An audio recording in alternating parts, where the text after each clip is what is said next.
Hi, hope you're doing well.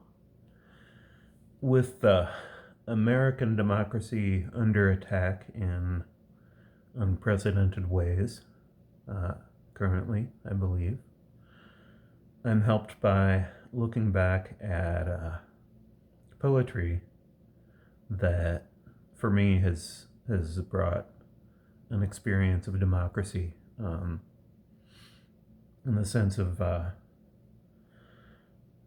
more equality between me and other people, whoever they may be. And so this might be the first of a series of short talks. We'll see. In this one, I'd like to talk a little bit about the Greek epic poet Homer, writer of the two epic poems, the Iliad and the Odyssey. And first to say that from what I've learned, he might or might not have existed. And maybe this is kind of a democratic thing in itself that there's a writer, Giambattista Vico, who believed that Homer was actually quite a few people. And I guess, in a sense, even if there was an original Homer, the poet,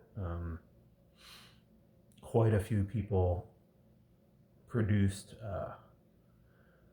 both poems as they have been handed down in Greek, because they were recited by bards or rhapsodes, because Homer didn't, if he was real, he didn't actually write them. And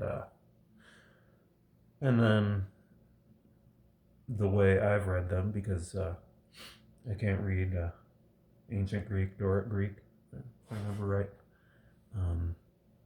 is in English. So somebody engaged the original Greek and conveyed it to me in their version of English. And to me, these are experiences of democracy because they take away from this idea that there is this one ultimately powerful or all powerful person. So, and then also, before I get into talking about the Iliad, I'll note that my own experience of it and the Odyssey, I have learned, are very much mediated by lots and lots and lots and lots and lots of other people. From the teachers who helped me to read them both, to people who helped produce the books that I read them from, to, the maybe millions of people over the millennia since they were first written down, let alone when they might have been composed.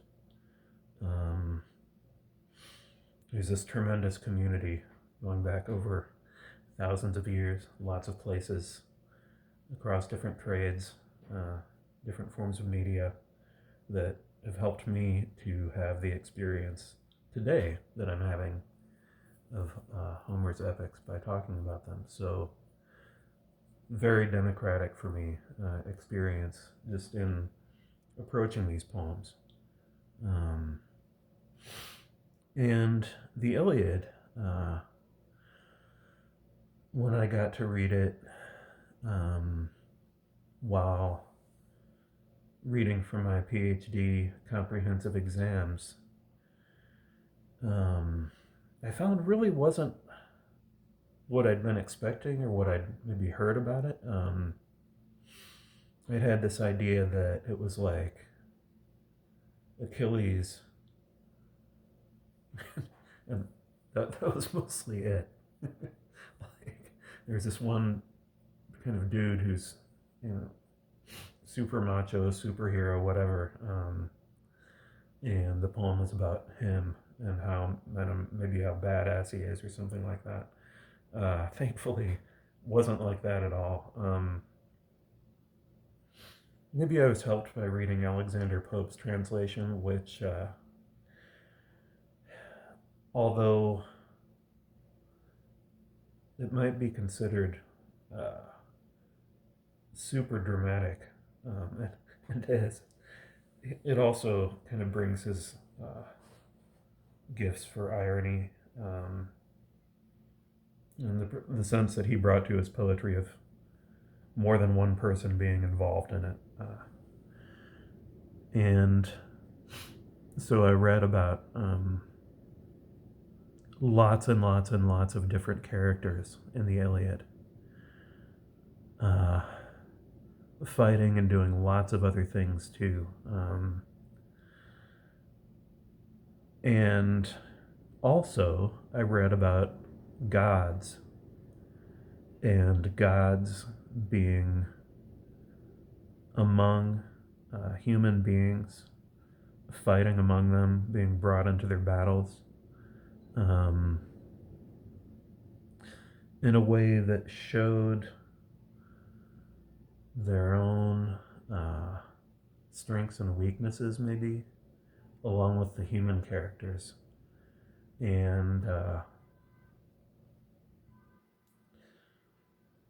then among the human characters, there were kind of tiers, strata. Achilles was definitely one of the uh, upper class, and he had the slave Briseis, who he mistreated. Um, and I got to see that in the poem. I got to see uh, people at different levels of society brought together into the same poetic space, and then also um, how inequality can do harm. And and then I also found a lot of kind of side or minor characters that way too many for me to remember. In these battle scenes, there were so many different people, uh, all there together in the poem, and many whose lives, unlike Achilles, didn't outlast the poem. Many didn't live very long in the poem, uh, but they still got space there. And also, multiple characters got space doing multiple things. Like Nestor was the character who was kind of the orator. Achilles was a fighter, like Hector, like Agamemnon. Odysseus was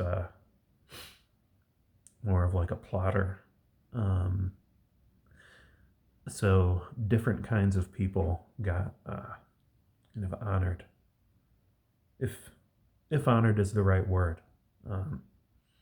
because you could certainly argue about that. That's just my own take, like all of this is. And the Odyssey, to try to talk about it quickly,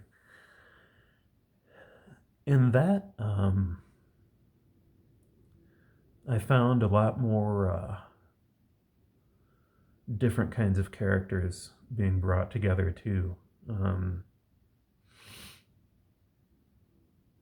Not just the warrior Odysseus, but his family.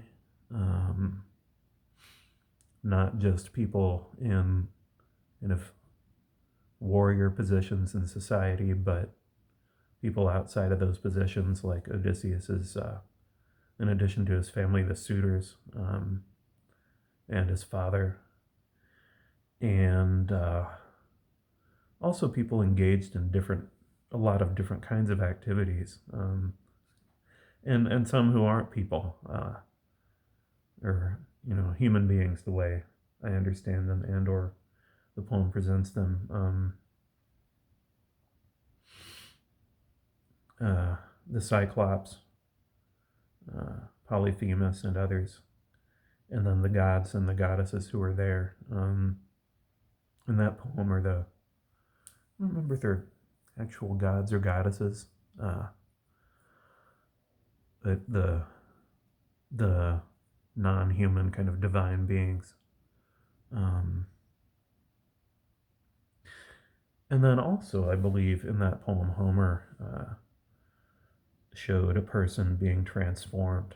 Um, how much a social role can fall apart, can give way um, in the face of dramatic change, which for me is a democratic kind of message that, um,